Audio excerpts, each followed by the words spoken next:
जय हिंद प्यारे साथियों, कैसे हो आप सभी। तो उम्मीद करता हूँ बहुत ही बढ़िया होगे और दोस्तों अपनी तैयारी को भी अच्छे तरीके से कर रहे होगे।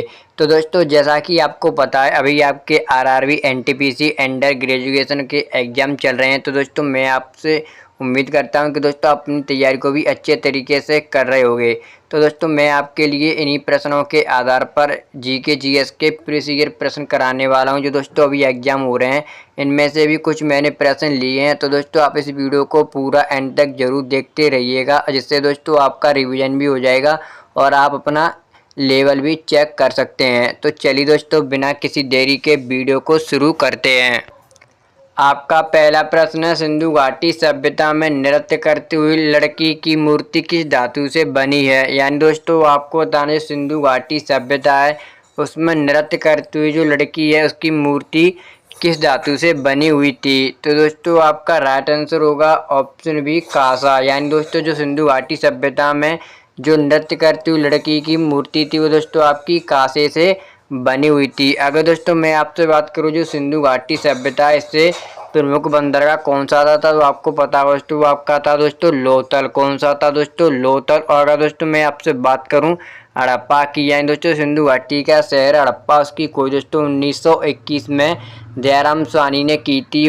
अगर दोस्तों मैं आपसे बात करूं मोहनजोदड़ो की तो आपको पता होगा 1922 ईस्वी में मोहनजोदड़ो की खोज राखल दास बनर्जी ने की थी। और दोस्तों मोहनजोदड़ो को मृतकों का टीला भी कहा जाता है, ये भी आपको पता होगा। और दोस्तों जो मोहनजोदड़ो है उसमें सबसे बड़ा एक स्नान घर भी खोजा गया था। और दोस्तों आपको कमेंट करके बताना कि जो सिंधु घाटी के लोग थे वो किस धातु से अनजान थे, यानी दोस्तों उनको पता नहीं था कि ये धातु है वो क्या है। तो चलिए चलते हैं दोस्तों नेक्स्ट प्रश्न की ओर। आपका अगला प्रश्न है, चिपको आंदोलन किससे संबंधित है। यानी दोस्तों आपको बताना जो चिपको आंदोलन है वो किससे रिलेटिव है। तो आपका राइट आंसर हो जाएगा दोस्तों ऑप्शन बी पेड़ों की कटाई रोकना। यानी दोस्तों चिपको आंदोलन है वो आपका पेड़ों की कटाई को रोकना इससे संबंधित है, जो दोस्तों आपका 1973 ईस्वी में उत्तराखंड के गढ़वाल क्षेत्र से शुरू हुआ था। और दोस्तों आपको कमेंट करके बताना है कि जो चिपको आंदोलन था वो किसके द्वारा शुरू किया गया था।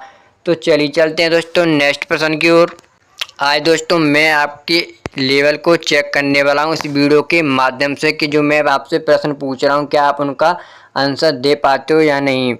तो आपका अगला प्रश्न है, 1857 के विद्रोह का नेतृत्व झांसी में किसने किया। यानी दोस्तों आपको बताना जो 1857 की क्रांति हुई थी उसका नेतृत्व झांसी में किसने किया था। तो आपका राइट आंसर हो जाएगा दोस्तों ऑप्शन सी रानी लक्ष्मीबाई द्वारा 1857 की क्रांति के समय जो दोस्तों झांसी का नेतृत्व किया गया था। अगर दोस्तों मैं आपसे बात करूं 1857 क्रांति वो आपकी किस तारीख को शुरू हुई थी तो आपको पता होगा दोस्तों 10 मई 1857 में सिपाही विद्रोह के रूप में ये शुरू की गई थी। दोस्तों सबसे पहले मंगल पांडे द्वारा शुरू की गई और दोस्तों सबसे पहले उन्हीं को फांसी भी दी गई थी। तो चलिए चलते हैं दोस्तों नेक्स्ट प्रश्न की ओर। आपका अगला प्रश्न है, जीवाश्म ईंधन किसे कहा जाता है। यानी दोस्तों आपको बताना जो जीवाश्म ईंधन है वो किसे कहा जाता है। तो आपका राइट आंसर होगा दोस्तों ऑप्शन ए कोयला, पेट्रोलियम और प्राकृतिक गैस को जीवाश्म ईंधन कहा जाता है। तो चलिए चलते हैं दोस्तों नेक्स्ट प्रश्न की ओर। आपका अगला प्रश्न है, द्रविड़ शैली का सर्वश्रेष्ठ उदाहरण कौन सा मंदिर है। यानी दोस्तों आपको बताना जो द्रविड़ शैली है उसका उदाहरण सर्वश्रेष्ठ कौन सा है। तो आपका राइट आंसर हो जाएगा दोस्तों ऑप्शन बी बृहदेश्वर मंदिर, जो दोस्तों आपका तंजौर में स्थित है। जो आपका तंजौर है वो दोस्तों आपका तमिलनाडु में पड़ता है। कहाँ पर दोस्तों तमिलनाडु में। अगर दोस्तों मैं आपसे बात करूं कि बृहदेश्वर मंदिर का निर्माण किसने कराया तो दोस्तों आपको पता होना चाहिए दोस्तों राज राजा प्रथम थे चोल वंश के, इन्होंने बृहदेश्वर मंदिर का निर्माण कराया था। एक था आपका दोस्तों ऐरावतेश्वर मंदिर, उसका भी निर्माण राज राजा प्रथम ने ही कराया था। और दोस्तों अगर मैं आपसे बात करूं दिलवाड़ा जैन मंदिर, जो दोस्तों आपका राजस्थान के माउंट आबू में स्थित है। कहाँ माउंट आबू पर। और दोस्तों आपको कमेंट करके बताना जो आपका सूर्य मंदिर है कोणार्क वो आपका कहाँ पर स्थित है और किस देवता को समर्पित है। जो दोस्तों आपका बृहदेश्वर मंदिर है वो भगवान शिव को समर्पित है। तो चलिए चलते हैं दोस्तों नेक्स्ट प्रश्न की ओर। आपका अगला प्रश्न है, ग्रीन हाउस इफेक्ट किस गैस से अधिक होता है। यानी दोस्तों आपको बताना जो ग्रीन हाउस इफेक्ट है वो सबसे ज़्यादा किस गैस से होता है। तो आपका राइट आंसर हो जाएगा ऑप्शन ए CO2 यानी दोस्तों जो कार्बन डाइऑक्साइड होती है उससे से सबसे ज़्यादा ग्रीन हाउस को इफेक्ट होता है। तो चलिए चलते हैं दोस्तों नेक्स्ट प्रश्न की ओर। आपका अगला प्रश्न है प्लासी का युद्ध कब हुआ था। यानी दोस्तों आपको बताना जो प्लासी का युद्ध था यानी दोस्तों बैटल ऑफ प्लासी कब हुआ था। तो आपका राइट आंसर हो जाएगा दोस्तों ऑप्शन है 1757 में आपका प्लासी का युद्ध होता है दोस्तों 23 जून 1757 को, जो दोस्तों आपका ईस्ट इंडिया कंपनी और जो बंगाल का नवाब था सिराजुद्दौला उसके मध्य हुआ था। और दोस्तों ईस्ट इंडिया कंपनी का उस टाइम नेतृत्व किया था आपका रॉबर्ट क्लाइव ने। किसने दोस्तों रॉबर्ट क्लाइव में। और दोस्तों इस युद्ध में आपके रॉबर्ट क्लाइव की जीत होती है। और दोस्तों अगर आपको पता हो जो दोस्तों सिराजुद्दौला था उसने आपके 1756 में एक महत्वपूर्ण घटना की थी जिसे दोस्तों ब्लैक होल त्रासदी के नाम से भी जाना, जिसमें दोस्तों 140 अंग्रेजों को उसमें कुछ दोस्तों बच्चे और महिलाएं थी उनको एक कोठरी में जाकर बंद कर दिया था, जिसमें उनके दम घुटने से 123 लोगों की मृत्यु हो गई थी। कितनी दोस्तों 123 लोगों की मृत्यु हो गई थी। दोस्तों कई परीक्षाओं में पूछा गया है। अगर दोस्तों मैं आपसे बात करूं 1764 की तो आपको पता होना चाहिए दोस्तों 1764 में आपका बक्सर का युद्ध हुआ था। कौन सा दोस्तों बक्सर का। और 1857 की तो आपको पता होगा दोस्तों 1857 आपकी क्रांति शुरू हुई थी जिसे दोस्तों सबसे पहले स्वतंत्र भारत का संग्राम वीर सावरकर ने कहा था। तो चलिए चलते हैं दोस्तों नेक्स्ट प्रश्न की ओर।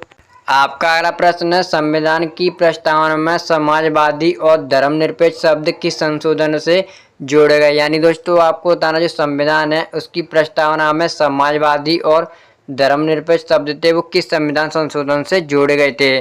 तो आपका राइट आंसर हो जाएगा दोस्तों ऑप्शन बी 42वां संविधान संशोधन, जो दोस्तों आपका 1976 ईस्वी में जोड़ा गया था। दोस्तों 1976 ईस्वी में, जिसे दोस्तों आपको पता होगा यानी छोटा संविधान भी कहा जाता है, ये भी आपको पता होना चाहिए। तो चलिए चलते हैं दोस्तों नेक्स्ट प्रश्न की ओर। और दोस्तों इस प्रश्न का तो आपको कमेंट में ही आंसर बताना है कि जो विटामिन 12 है उसका रासायनिक नाम क्या है। इसका दोस्तों आपको आंसर कमेंट में बताना है कि जो विटामिन B12 है उसका नाम क्या है। तो चलिए चलते हैं दोस्तों नेक्स्ट प्रश्न की ओर। आपका अगला प्रश्न है गांधी इरविन समझौता कब हुआ था। यानी दोस्तों आपको बताना जो गांधी इरविन समझौता है वो किस सन में हुआ। तो आपका राइट आंसर हो जाएगा दोस्तों ऑप्शन बी 1931 ईस्वी में आपका गांधी इरविन समझौता होता है। तो दोस्तों आपको पता होगा जो महात्मा गांधी और दोस्तों वायसराय इरविन था इन दोनों के मध्य में आपका इरविन समझौता होता है जिसे दोस्तों दिल्ली पैक्ट के नाम से भी जाना जाता है। इसमें दोस्तों आपको पता होगा महात्मा गांधी ने वायसराय इरविन के मध्य 11 मांग रखी थी। कितनी दोस्तों 11 मांग रखी थी। और दोस्तों इस टाइम आपको पता होगा जो आपका गोलमेज सम्मेलन था वो तो आपका दूसरा चल रहा था। कौन सा दोस्तों दूसरा। और दोस्तों आपको पता होना चाहिए महात्मा गांधी ने केवल इसी दूसरे गोलमेज सम्मेलन में भाग लिया था, ये भी प्रश्न दोस्तों आपसे पूछने को आता है। और दोस्तों आपका तीसरा 1932 ईस्वी में हुआ। और दोस्तों आपको पता होगा इन तीनों में भाग लेने वाले कौन कौन से व्यक्ति थे। तो दोस्तों आपको कमेंट करके जरूर बताना। एक तो दोस्तों मैं आपको बताया था भीमराव अम्बेडकर थे, उन्होंने तीनों में भाग लिया था। और दोस्तों 1942 में आपको पता होगा भारत छोड़ो आंदोलन शुरू हुआ था। 1935 में आपकी RBI की स्थापना की गई थी। दोस्तों भारत का जो अधिनियम था 1934 के तहत। तो चलिए चलते हैं दोस्तों नेक्स्ट प्रश्न की ओर। आपका अगला प्रश्न है कौन सा शासक अलाउद्दीन खिलजी का सेनापति था। यानी दोस्तों आपसे पूछा जा रहा है कि कौन सा शासक था जो अलाउद्दीन खिलजी का सेनापति था। तो आपका राइट आंसर हो जाएगा दोस्तों ऑप्शन ए मलिक काफूर, जो दोस्तों अलाउद्दीन खिलजी का सेनापति बना था। और दोस्तों कुतुबुद्दीन ऐबक की तो आपको पता ही होगा दोस्तों कुतुबुद्दीन ऐबक ने जो कुतुब मीनार है उसका निर्माण प्रारंभ कराया। और दोस्तों बख्तियार खिलजी को आप कैसे भूल सकते हो, इसने दोस्तों नालंदा विश्वविद्यालय को भी नष्ट किया था। तो चलिए चलते हैं दोस्तों नेक्स्ट प्रश्न की ओर। आपका अगला प्रश्न है किस गवर्नर जनरल ने स्थायी बंदोबस्त लागू किया। यानी दोस्तों आपसे पूछा जा रहा है कि किस गवर्नर जनरल ने स्थायी बंदोबस्त को लागू किया था। तो आपका राइट आंसर हो जाएगा ऑप्शन बी लॉर्ड कॉर्नवालिस ने दोस्तों 1793 ईस्वी में आपके स्थायी बंदोबस्त को शुरू किया था। कहाँ दोस्तों बंगाल में सबसे पहले से शुरू किया था। और दोस्तों लॉर्ड डलहौजी की आपको पता ही होगा, इन्हें दोस्तों भारतीय रेलवे का जनक भी कहा जाता है लॉर्ड डलहौजी को, जिन्होंने दोस्तों 1853 ईस्वी में भारत में सबसे पहले ट्रेन की शुरुआत की। यहाँ सबसे पहले जो ट्रेन चली थी जो आपकी मुंबई से थाने तक चली थी, जिसने दोस्तों कुल 34 किलोमीटर की दूरी तय भी की। और दोस्तों लॉर्ड कर्जन को भी आपको नहीं भूलना है, इसने दोस्तों बंगाल विभाजन कराया था 1905 ईस्वी में, ये भी आपको पता होगा। और बंगाल विभाजन आपका दोस्तों 1911 ईस्वी को रद्द हो गया था। तो चलिए चलते हैं दोस्तों नेक्स्ट प्रश्न की ओर।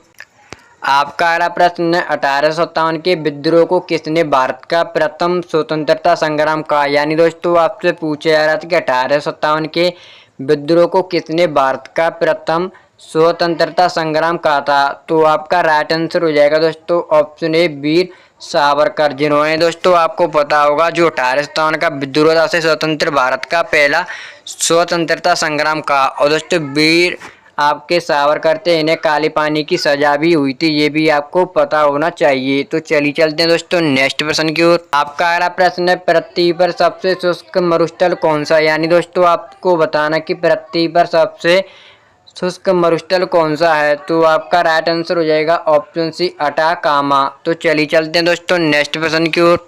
आपका अगला प्रश्न है नर्मदा नदी किस पर्वत से निकलती है। यानी दोस्तों आपसे पूछा है जो नर्मदा नदी है उसका उद्गम कहाँ से होता है। तो आपका राइट आंसर हो जाएगा ऑप्शन सी अमरकंटक एमपी से दोस्तों नर्मदा नदी का उद्गम होता है। दोस्तों आपको पता होगा नर्मदा नदी है जो दोस्तों आपकी उल्टी दिशा में बहने वाली भी नदी है। और दोस्तों अरावली जो दोस्तों आपकी राजस्थान में स्थित है। अरावली की सबसे ऊंची चोटी है आपकी दोस्तों गुरु शिखर, जिसकी आपकी हाइट है 1722 मीटर, ये भी आपको पता होना चाहिए। तो चलिए चलते हैं दोस्तों नेक्स्ट प्रश्न की ओर। आपका अगला प्रश्न है भारत का काला सोना किसे कहा जाता है। यानी दोस्तों आपको बताना कि भारत का काला सोना किसे कहा जाता है। तो आपका राइट आंसर हो जाएगा दोस्तों ऑप्शन बी कोयला। यानी दोस्तों भारत का काला सोना कोयले को कहा जाता है। तो चलिए चलते हैं दोस्तों नेक्स्ट प्रश्न की ओर। आपका अगला प्रश्न है दुनिया का सबसे बड़ा द्वीप कौन सा। यानी दोस्तों आपसे पूछा जा रहा है कि दुनिया का सबसे बड़ा द्वीप कौन सा है। तो आपका राइट आंसर हो जाएगा ऑप्शन ए ग्रीनलैंड, जो दोस्तों सबसे बड़ा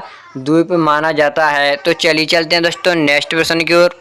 आपका अगला प्रश्न है डीएनए की खोज किसने की थी। यानी दोस्तों आपको बताना है कि डीएनए की खोज किसके द्वारा की गई थी। तो आपका राइट आंसर हो जाएगा दोस्तों ऑप्शन ए वाटसन और क्रिक द्वारा डीएनए की खोज की गई थी। तो चलिए चलते हैं दोस्तों नेक्स्ट प्रश्न की ओर। आपका अगला प्रश्न है मनुष्य के शरीर में पित्तरस का निर्माण कहाँ होता है। यानी दोस्तों आपको बताना जो मनुष्य होता है उसके शरीर में पित्तरस का निर्माण कहाँ होता है। तो आपका राइट आंसर हो जाएगा दोस्तों ऑप्शन ए यकृत, यानी दोस्तों लीवर में जो दोस्तों आपका यकृत उसमें आपका पित्ताशय पाया जाता है और पित्ताशय में दोस्तों आपकी पित्तरस का निर्माण होता है। तो चलिए चलते हैं दोस्तों नेक्स्ट प्रश्न की ओर। आपका अगला प्रश्न है हृदय की जांच के लिए कौन सी तकनीक प्रयोग होती है। यानी दोस्तों आपको बताना जो हृदय होता है उसकी जांच के लिए कौन सी तकनीक प्रयोग होती है। तो आपका राइट आंसर हो जाएगा दोस्तों ईसीजी, यानी कौन सी होती है दोस्तों ईसीजी तकनीक का प्रयोग किया जाता है हृदय की जांच के लिए। तो दोस्तों जो आज की हमारी वीडियो थी वो यहीं पर समाप्त होती है। अगर आपको वीडियो अच्छी लगी हो तो वीडियो को लाइक और चैनल को सब्सक्राइब भी जरूर कर लेना। अगर दोस्तों आपको ऐसी इंटरेस्टिंग वीडियो चाहिए तो हमारे चैनल को सब्सक्राइब करके कमेंट में ज़रूर बता देना है। और दोस्तों आपको कमेंट करके यही बताना है कि आपने इस वीडियो में कितने प्रश्न राइट किए हैं। तो चलिए दोस्तों मिलते हैं नेक्स्ट वीडियो में। जय हिंद जय भारत।